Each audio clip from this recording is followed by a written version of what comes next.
All right, hi everyone. This is going to be a quick review of the study guide for exam 2 for biological psychology.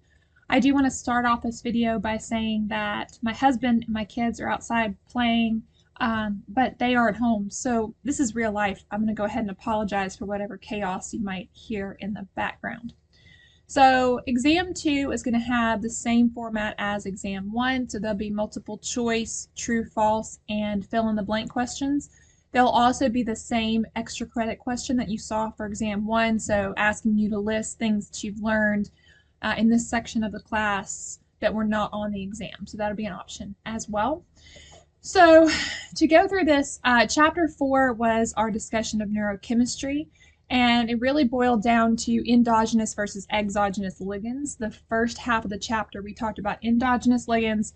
These are substances that are naturally produced in the body, like neurotransmitters, for example. And then the second half of the chapter was on drugs, and that would be an example of an exogenous ligand. It's something that we're bringing in from the environment into our bodies. Then we talked about the effects of different types of ligands. So a ligand is a substance that's going to bind to a receptor. And if the ligand binds to the receptor and activates it, then we would classify that as an agonist, versus an antagonist that would bind to a receptor and block it so that the endogenous ligand would not be able to bind there. So antagonist blocks the receptor versus agonist that binds to the receptor and activates it. With an inverse agonist, this is a less common situation, but an inverse agonist is still an agonist, so it would still bind to the receptor and activate it. That's the agonist bit, but the inverse part tells us that it activates it in an unusual, unexpected way. So if normally we have an inhibitory receptor, an inverse agonist might bind there and activate it and cause an excitatory effect. So that would be an inverse agonist. With a neuromodulator, this is one of those non-competitive ligands, which means that it's binding somewhere on the receptor site that is not the usual binding spot, the usual parking spot, if you will. So a competitive agonist would bind to that usual binding site. And so all of those competitive ligands would be competing to park there, versus a non-competitive, like a neuromodulator, it does bind somewhere and it can cause an effect, but it's not binding to the usual binding spot. We gave an example of caffeine as an exogenous neuromodulator, but we'll get there in just a second. Okay, so as far as endogenous ligands go, so substances that are naturally produced in our body, we started off by comparing and contrasting glutamate and GABA. So these are two major neurotransmitters in the body, but glutamate is a major excitatory neurotransmitter and GABA is the major inhibitory neurotransmitter. Now, if we take GABA, for example, if you have a GABA agonist, then that substance would bind to a GABA receptor, activate it, cause an inhibitory effect. A GABA antagonist would bind to a GABA receptor and not activate it so that it would block GABA from parking there and causing an effect. An inverse agonist at GABA would bind to a GABA receptor and cause an excitatory response, which is actually opposite of what usually happens with a GABA receptor. So we know that GABA is an inhibitory neurotransmitter. So when GABA is activated, it calms down your nervous system. It would make sense then that if we had a GABA antagonist, something that's blocking the effects of GABA, that would amp up the nervous system. And if we do that too much, we can cause problems, seizures, for example, or excitotoxicity, where the neurons fire too much and become damaged. So it's important to have the appropriate balance of glutamate and GABA. All right, we said that acetylcholine was a little bit unique, and that this is an example of a neurotransmitter that can be excitatory or inhibitory depending on the type of receptor that's activated. So we talked about the fact that there are two main types of acetylcholine receptors, and that those are nicotinic and muscarinic. And the nicotinic receptors are typically excitatory, but the muscarinic receptors can be excitatory or inhibitory. We said that acetylcholine was important for movement and also for memory and learning. All right, dopamine is a neurotransmitter that is related to a lot of different things. We talked about like reward and learning, how it can be related to addictive substances. A lot of drugs increase the effect of dopamine. We also talked about the dopamine spectrum, thinking about disorders like schizophrenia and Parkinson's disease, where schizophrenia is thought to occur when there's an excess of dopamine, and Parkinson's disease is thought to occur when there's a deficit of dopamine. And so we have to be careful when we're treating those disorders. If we treat schizophrenia by blocking dopamine and we block it too much, then we can cause movement-related symptoms. So we have to be careful with that. Norepinephrine is another kind of excitatory neurotransmitter. So here we have the neurotransmitter that is used by your sympathetic nervous system a good bit to help amp you up, that fight or flight response, arousal, waking you up. Serotonin, on the other hand, is more kind of calming neurotransmitter. It's important for mood. It's important for sleep. Serotonin is thought to decrease sex drive a little bit, whereas something like dopamine would increase sex drive. So once again, we've got checks and balances here. We talked about the fact that a lot of drugs that treat mood and anxiety issues do so by increasing the effect of serotonin in particular. We mentioned nitric oxide as an example of a gas neurotransmitter. So here's one that breaks all of the rules. It doesn't actually interact with receptors like the other ligands do, and it's not being released exclusively from the axon terminals. It sort of oozes out from other places in the cell, like from dendrites, for example, and it sort of oozes out of one neuron into another neuron, and it can be a retroactive messenger, which means that instead of having neuron 1 send a message to neuron 2, because it's retroactive, you can have a message going from neuron 2 back to neuron 1. When I say a message, it's impacting the functioning of neuron 1 because of something that was released by neuron 2. So gas neurotransmitters are still relatively new to us. We haven't known about them for as long as we've known about the others, but they're definitely interesting and important. Affinity versus efficacy. When we're talking about different traits of ligands, affinity has to do with how much the ligand wants to bind and especially how long it stays bound. So if you have a low affinity ligand, that's a ligand that would bind to a receptor. It's a ligand, so it will bind, but it doesn't stay bound for very long, versus a higher affinity ligand is one that would stay bound longer. And we talked about the fact that neurotransmitters actually have a lower affinity, meaning that they do bind to the receptor, but they don't stay bound very long, which is actually a good thing. We want to be able to kind of clear out the synapse and get ready for the next action potential. Efficacy has to do with what the ligand does when it binds. So if we have high efficacy, that means that our ligand is activating that receptor, so it's an agonist. Agonist would have high efficacy, and an antagonist would have low efficacy. It's also possible to have a partial agonist where it does activate the receptor, but not as much as the endogenous ligand would. So that has sort of a middle of the road level of efficacy there. All right, when we talked about dose response curves, we were talking about research that's been done on different dosages of drugs and the effects that they produce. We talked about, for example, if we can have the same effect at a lower dose, that might be a good thing if that reduces side effects and interactions and that sort of thing.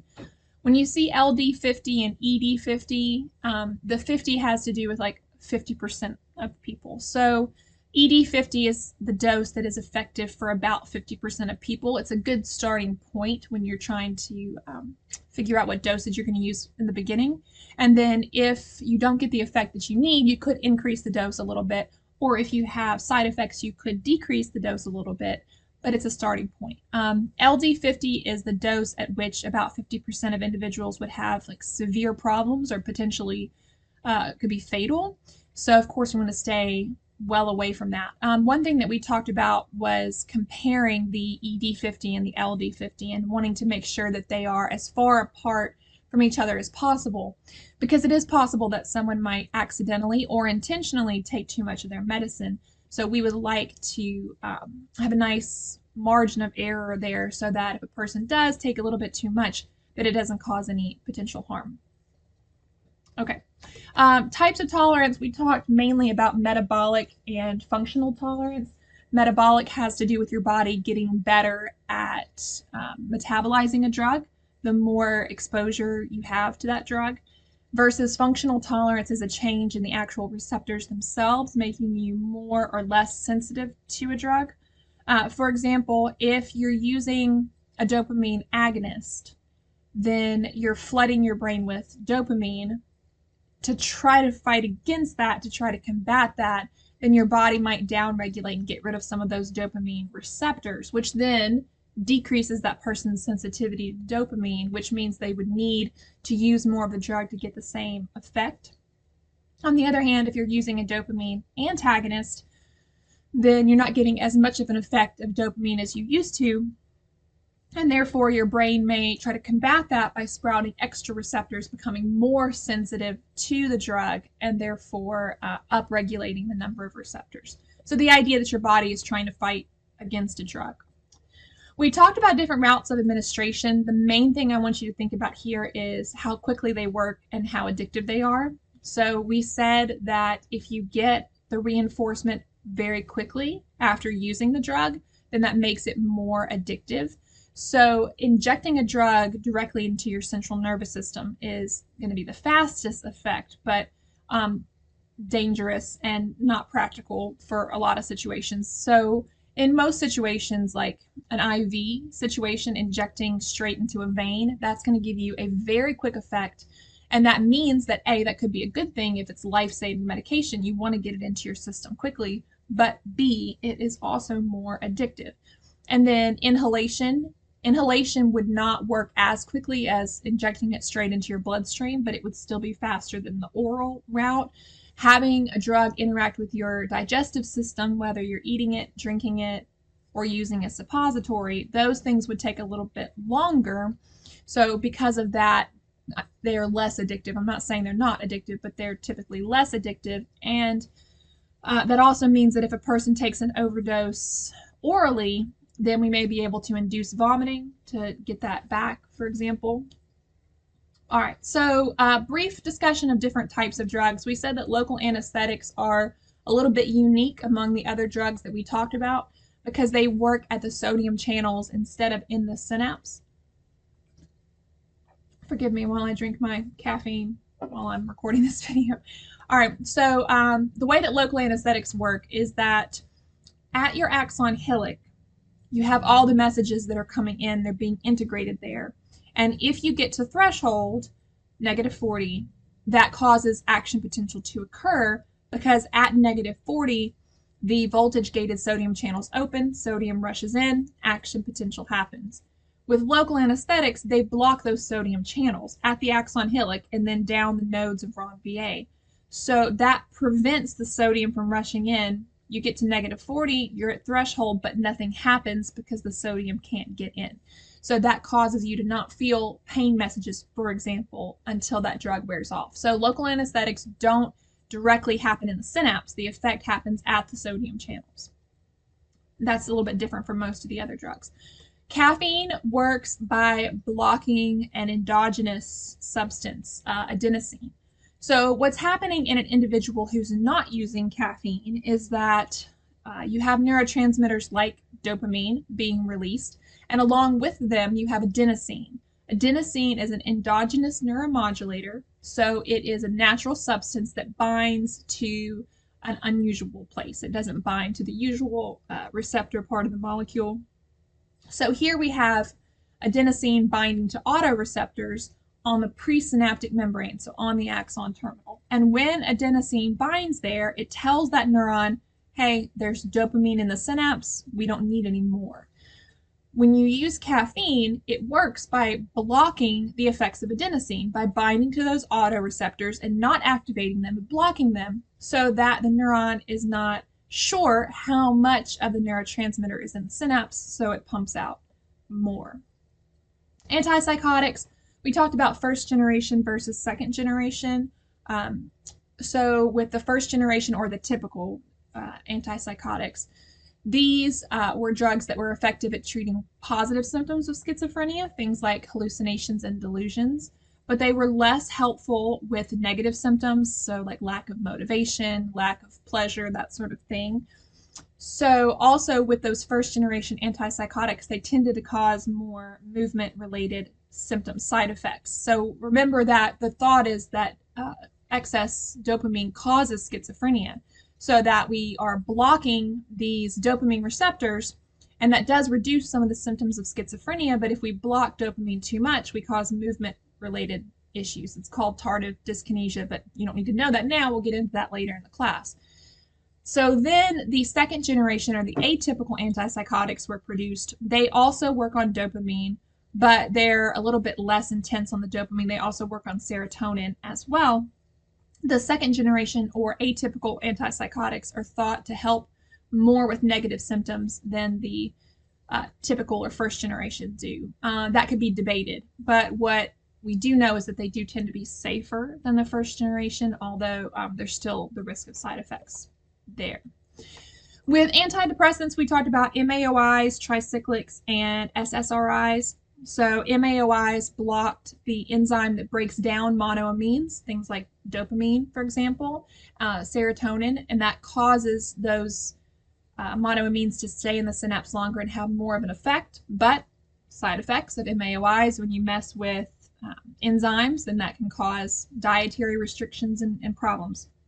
So then tricyclics worked by blocking the reuptake of, serotonin and norepinephrine, I believe.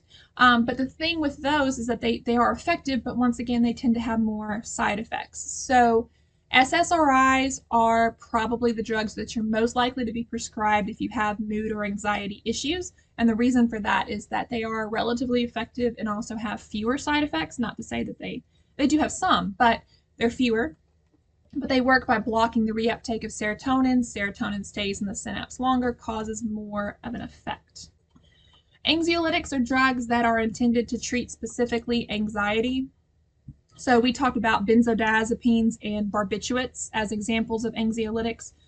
So these are drugs that work on GABA. They're GABA agonists, and they do tend to be effective. The concern is with addiction and with side effects. Barbiturates in particular were developed first for things like seizures, anxiety, sleep issues, but they were discovered to be very dangerous on their own, but especially in combination with other drugs as well. Remember, don't do drugs, don't mix drugs, don't do drugs in a hotel room, just don't do drugs, right? Heard that speech. Okay. Opiates are drugs, if we're talking about exogenous opiates, they're drugs that mimic your endogenous opiates. So your body has its own natural painkillers, things like endorphins, that bind to these opioid receptors and activate them, and that causes not only a relief of pain, but also kind of calming sensation. So we knew that with opiates and with all of these drugs, really, when you look at having an endogenous substance, if you have a receptor for it, there has to be an endogenous substance that binds there. We know that there's a receptor. The drug activates that receptor. We've got to find the endogenous substance that activates that. So we talked about that with marijuana, about the fact that we found these receptors that were activated by marijuana. Surely these receptors are not just hanging out there waiting for you to smoke weed. They have to be there for a reason. They have to be there because your body has an endogenous substance that it produces that binds there. So yes, you have endogenous opiates, and yes, you have endocannabinoids. When we're talking about marijuana, the active ingredient is THC. You have endocannabinoids. You have receptors that are endogenous, and you have the ligands that are endogenous in your body that are binding to that receptor and activating it. So with marijuana, you have an exogenous substance that is very hard to classify because marijuana produces some stimulant effects, some depressant effects, so kind of calming down the central nervous system, and some hallucinogenic effects as well. So marijuana is a little tricky to classify there, but we did discover, because marijuana causes an effect on a receptor, there has to be an endogenous substance that also binds to that receptor. And so we talked about in class the fact that it's difficult to do research on a substance like marijuana because the legality of it is always in question. All right, amphetamines, here we have powerful stimulants that work in 3 different ways. So one thing, they act as agonists at your receptors for things like dopamine and norepinephrine. So they increase activation there. They also block the reuptake of your dopamine and your norepinephrine. So that once again keeps more of that in the synapse. You have more of an effect. And the enzymes that break down things like dopamine and norepinephrine are so busy clearing out the amphetamines that the natural endogenous ligands stay there longer. All of these effects cause very powerful symptoms. So with a stimulant drug, you have an increase in heart rate, you have an increase in blood pressure, you have a decrease in hunger, decrease in the need for sleep. A person who uses abuses stimulants for a long period of time may start to kind of waste away because of inadequate rest and inadequate nutrition. So definitely something to keep in mind. Okay, alcohol is a biphasic drug, so it has 2 different sorts of effects. The first effect that you initially have is sort of a stimulating effect. So it causes dopamine to be released and it feels good, and maybe that's part of the addiction potential there. But then after that, it mostly acts as a depressant, something that's similar to the anxiolytics that we talked about. So working on GABA and causing your nervous system to slow down, which means that your reaction time will be impacted, your ability to make good decisions will be impacted, so definitely be careful. All right, chapter 7 was on the development of the nervous system. We talked about the fact that a zygote is that term for a fertilized egg. So we have egg and sperm, we meet, we have zygote, and then the zygote's the term that's used right at the very beginning. But then we have an embryo for the first 10 weeks, I think, and then after that, fetus is the technical term. So early on in development, the entire nervous system is basically just this neural tube, and the neural tube is developing very early on in pregnancy. So it's important for a person who is pregnant or may become pregnant to take vitamins. You should all be taking vitamins anyway, but folic acid is a B vitamin that's thought to help with neural tube defects. So we talked about the stages of the nervous system just briefly. In the beginning, you have the neurogenesis. So in the ventricular zone, so in the ventricles, in your blossoming nervous system, you have this area where new cells are being produced, and they're being produced through mitosis.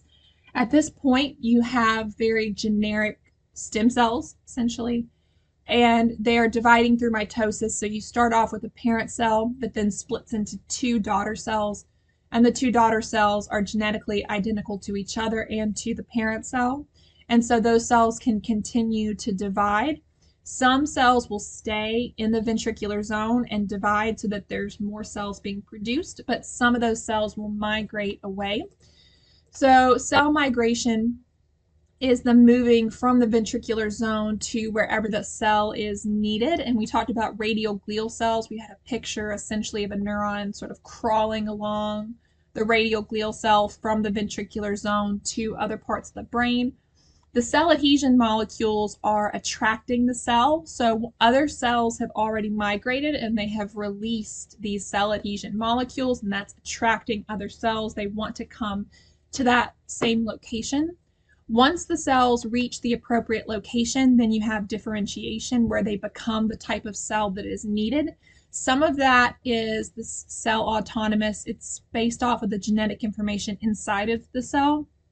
Some of that is also environmental, though, in more complex species. We talked about the fact that in very simple invertebrates like worms, for example, basically their neurons are already sort of preset. It's really based solely on genetics, not so much based on environmental factors. But in vertebrates, more complex species, you do have something that on the slides it called induction, just basically the fact that the surrounding cells are influencing the new cells to become the same sort of cell that they are. Once we have become the right type of cell, then we need to form synapses with surrounding cells. So we need to have all the different structures. If we're talking about a multipolar neuron, you need dendrites surrounding a cell body. You need an axon with axon terminals.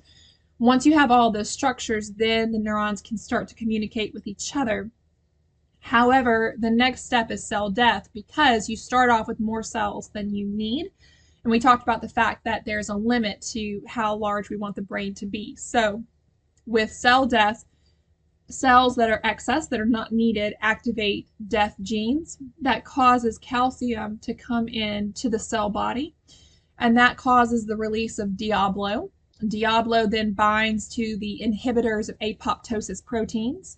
Usually, those inhibitors of apoptosis proteins, just like the name implies, they're inhibiting apoptosis by preventing the caspases from breaking down the cell.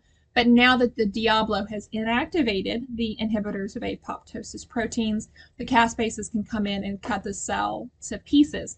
But we also talked about the fact that BCL2 is another substance there that is counteracting the caspases here. It is providing the checks and balances to make sure that we don't have too much cell death. Once the cells die, the remaining cells will need to form new synapses, and this is a process that continues at least through adolescence and probably through the rest of our life. I mean, it does continue through the rest of your life, but there's maybe a disagreement about how much it continues, but it definitely does continue throughout your life. All right, now we talked about some disorders that were especially related to intellectual disability, meaning that a person has a low IQ score and also has deficits in daily functioning, so issues with relationships, hygiene, etc.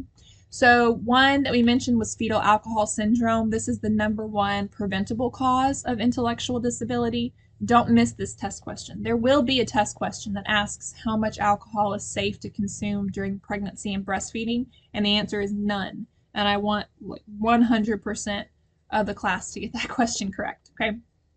So with fetal alcohol syndrome, we don't know the exact amount of alcohol that causes these symptoms. So because of that, there's enough research to say that you should abstain completely. Alcohol is not the only dangerous substance during pregnancy, but it is one to keep in mind. Down syndrome is a genetic condition that happens when you have an extra copy of the 21st chromosome.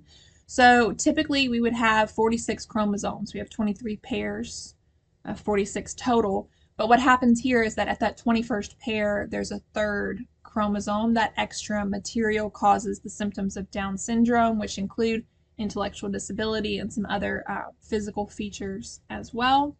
Fragile X syndrome happens when you have a damaged portion of an X chromosome. That happens because we have too much genetic material. Once again, we've had some repeats of a sequence here, and at a certain point, the number of repeats there becomes dangerous and can cause issues. We said that Fragile X syndrome is associated with intellectual disability and some other physical features as well.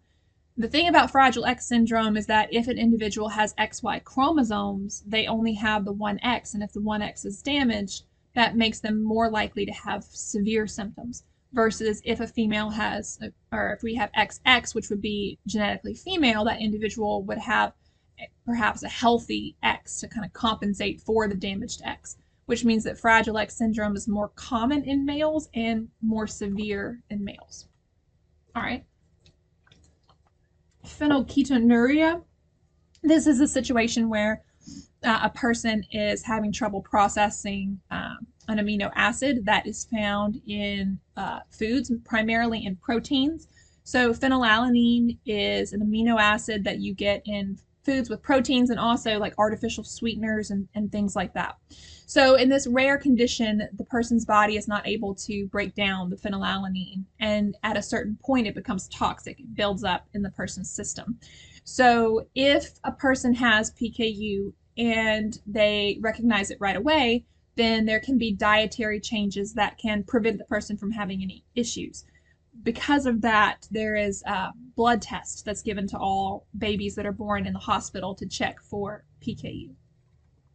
We also talked about Alzheimer's disease at the end of chapter 7 about the fact that it's associated with those plaques, the beta amyloid plaques and the neurofibrillary tangles. So we have those plaques that are between the neurons that's built up because we have an excess of that beta amyloid. And then we also have the tangles inside of the cells. So in the cell body, you have that tau protein that's supposed to be helping support the cell, but it's becoming tangled up and sticking with other tau proteins until it causes issues and can cause the cell to die.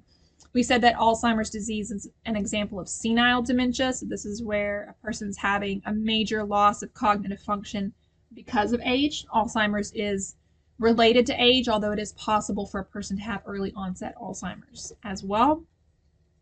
We talked about epigenetics and methylation, kind of related ideas here. The idea with epigenetics is that you can change the likelihood of certain parts of your genetic code being activated. You're not changing the code itself, like the genome is set, the genotype is set, but you can change the likelihood of certain sections of those genes to be activated. For example, with methylation, you have a chemical process that causes a part of your genes to be less likely to be activated.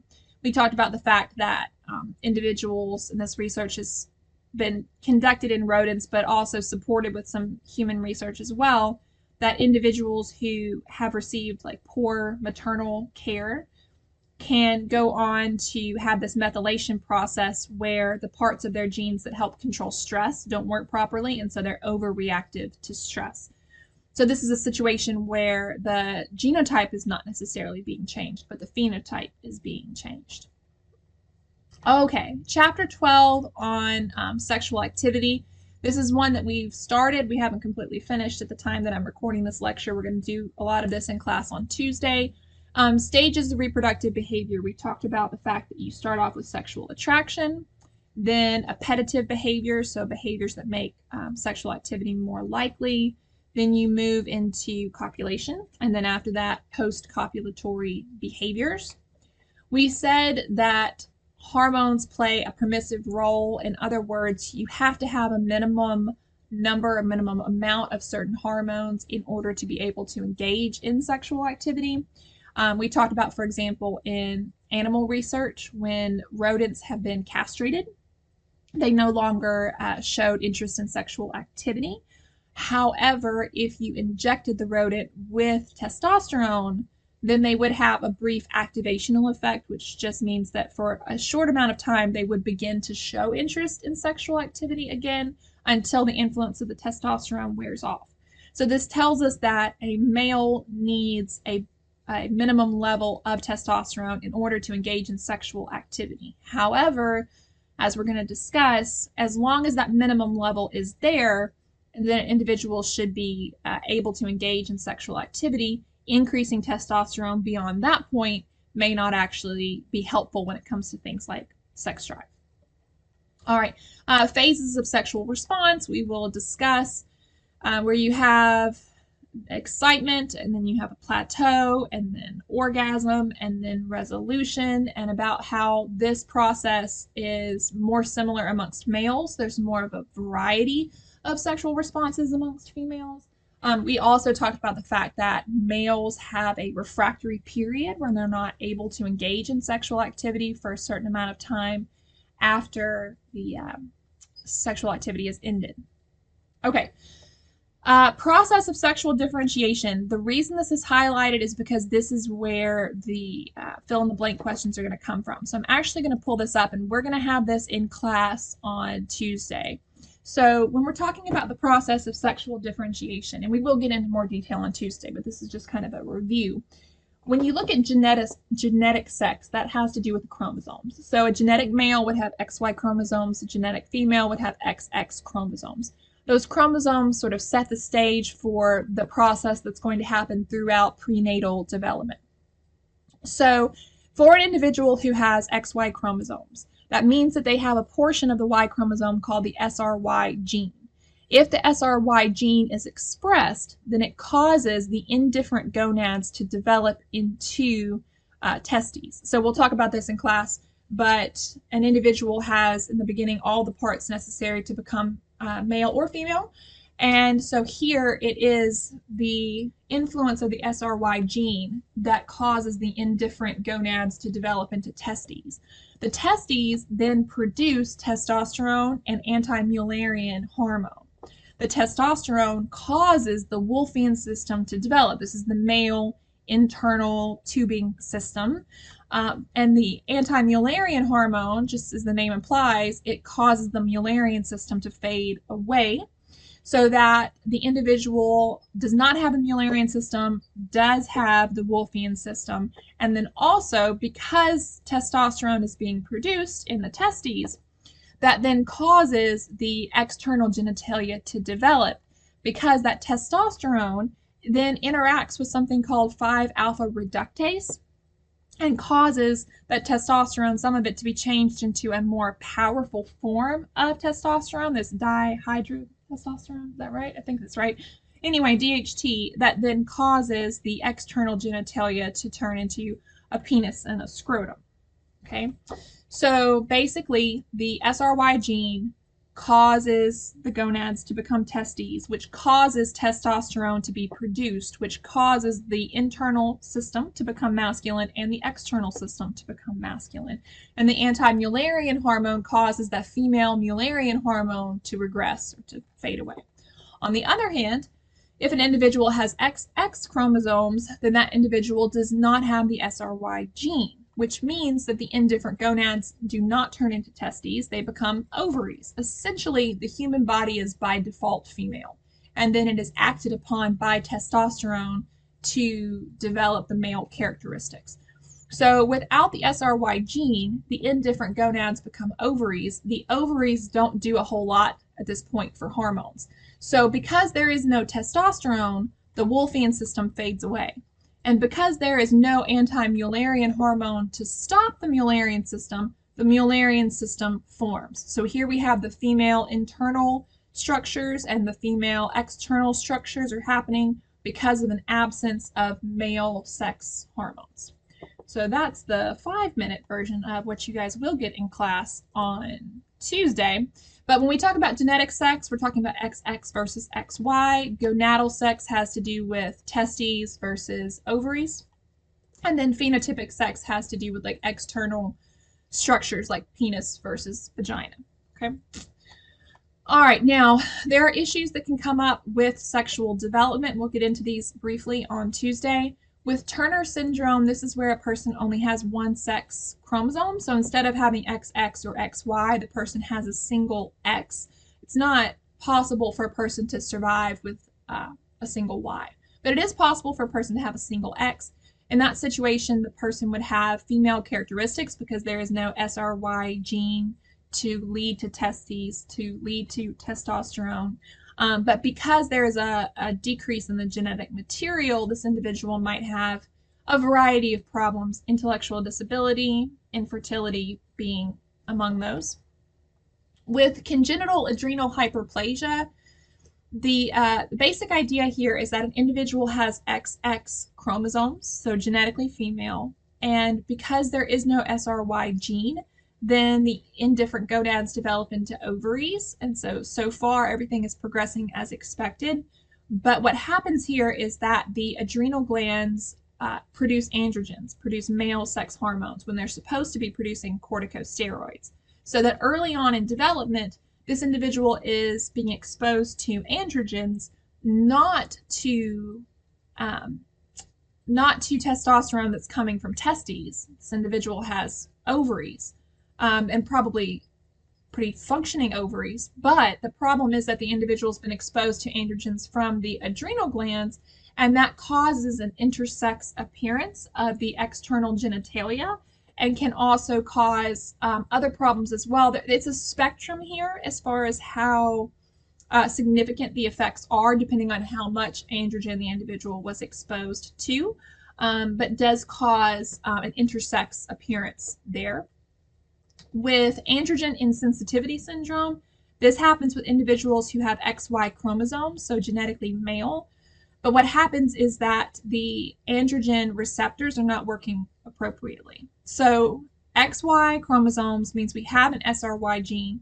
The SRY gene causes the indifferent gonads to develop into testes, and the testes produce testosterone. So far everything is working as expected, but then because the androgen receptors are not working, the testosterone can't bind and do its work. So because of that, these individuals have testes, but they remain internal, and most of their other sex characteristics are female because they're not having that masculinization from the testosterone, because the testosterone is not able to bind and do its work. Okay, okay, this is one. I believe this is a Spanish word, and I'm probably going to butcher it, but huevadoses, I think. Anyway, this is a rare condition that we will discuss briefly in class on Tuesday. And the idea here is that individual has XY chromosomes, so genetically male. There is an SRY gene that causes testes to develop out of the indifferent gonads. The testes produce testosterone, so you have the male Wolffian system that is developing. You have the female Mullerian system that is fading away because of the anti-Mullerian hormone. So far, everything is functioning as expected, but what happens is that the individual does not have that enzyme that's needed, that 5-alpha reductase that's needed to fully masculinize the external genitalia. So then this causes the person initially to be born with sort of intersex appearance of the genitals. But then as the individual gets older, then when you hit puberty, there's an increase in the amount of testosterone that is released. It tends to further masculinize the genitals, although it's not what you would typically see, but more masculinized. But because of the absence of that 5-alpha reductase, that prevents the DHT from forming, that more potent form of testosterone from fully masculinizing the external genitals. Okay, and then the last thing that's mentioned here, this organizational hypothesis. So your textbook is talking about physical and psychological and behavioral differences between men and women, and there is a theory here that perhaps this is all being driven by hormones, and the organizational effect, this organizational hypothesis, means that it's relatively permanent versus the activational effect that we talked about earlier. Activational effect, I inject someone with testosterone, they have an effect until the testosterone wears off. That's a temporary thing. This is organizational effect, which means it's a more permanent effect, maybe because it happens during a sensitive period where the individual is exposed to male sex hormones during a sensitive period, and that causes not just physical characteristics like the Wolffian system and penis and scrotum, but maybe it also causes differences in the brain that could also then cause differences in behavior, differences in personality, for example. So the idea here is that the entire body might be masculinized by testosterone as opposed to just the sex organs. All right, that is a quick overview of these 3 chapters. If you have questions, please let me know, and good luck on exam 2.